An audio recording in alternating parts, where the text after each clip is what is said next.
मराठी माणसाच्या नादी लागू नका। जिथे औरंगजेबाला झुकवलं तिकडे अमित शाह काय कोणती झाडकी पत्ती आहे।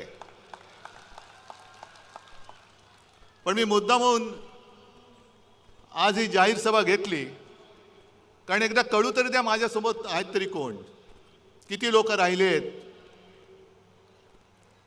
पहिलं मी तुम्हाला विचारतोय, तुमचा सगळ्यांचा माझ्यावरती विश्वास आहे की नाही? कारण अमित शाह तुम्ही माझी जागा ठरवू शकत नाही, माझी जागा ठरवणारी ही माझी अस्सल शिवसेना प्रमुखांनी दिलेली वडलोपार्जित संपत्ती आहे।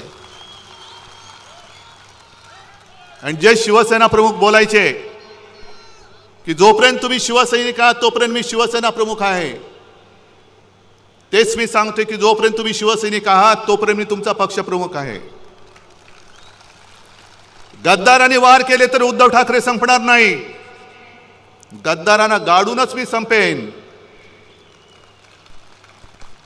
पण ज्या दिवशी माझा एक जरी निष्ठावंत शिवसैनिक बोलला उद्धव तू बाळासाहेबांचे विचार सोडलेस बाजूला हो, त्या क्षणी जसं मी मुख्यमंत्री पद सोडलं तसं मी माझं पक्षप्रमुख पद सोडल्याशिवाय राहणार नाही। आणि मला खात्री आहे की ज्या पद्धतीने संपूर्ण महाराष्ट्र मला त्यांच्या परिवारातला एक सदस्य मानतो, मला त्यांचा कुटुंब प्रमुख मानतो, तो माझा महाराष्ट्र, तो माझा मुंबईकर एवढा निष्ठुरपणे एवढा निर्दयतेने माझ्याशी आणि जीवाला जीव देणाऱ्या शिवसेनेशी वागू शकत नाही।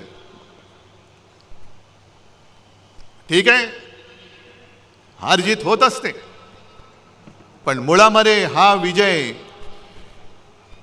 जसा पराभव आम्हाला धक्का देणारा होता तसा विजय सुद्धा भाजपच्या अनेक लोकांना अजून पचत नाही की आपण जिंकलो कसे। काहीतरी गडबड घोटाळा नक्की आहे, ईव्हीएमचा तर नक्कीच आहे, पण एक साधा प्रश्न आहे की ज्या अमित शहानी संपूर्ण सरकारी यंत्रणा वापरून 2.5 वर्ष आपल्या महाराष्ट्रावरती घटनाबाह्य सरकार लादलं, ते असा तसा महाराष्ट्र आपल्या हातातून सुटू देतील? आणि एक तर महाराष्ट्राने मोदींच्या अश्वमेधाचं गाढव लोकसभेत ज्या पद्धतीने अडवलं तो फटका अजून त्यांच्या वर्मी जो घाव बसले त्यातनं अजून ते उठत नाहीयेत। आणि त्यांना पक्का माहिती होतं की ज्या क्षणी महाराष्ट्र आपल्या हातातनं जाईल त्या क्षणी दिल्ली कोलमडणार आहे। जर महाराष्ट्राचा निकाल सर्व जनतेच्या मनासारखा लागला असता तर आज दिल्लीतलं सरकार कोलमडलेलं तुम्हाला दिसलं असतं। ही महाराष्ट्राची ताकद आहे। आणि पहिला प्रथम जरा अमित शहांचा थोडा समाचार घेतो, कारण घ्यायलाच पाहिजे, उद्या परत येत आहेत। कुठे मालेगावमध्ये जात आहेत का आणखीन कुठे जात आहेत, काय काय बोलून गेल्यात, काल काय बोलले त्याचा मी आज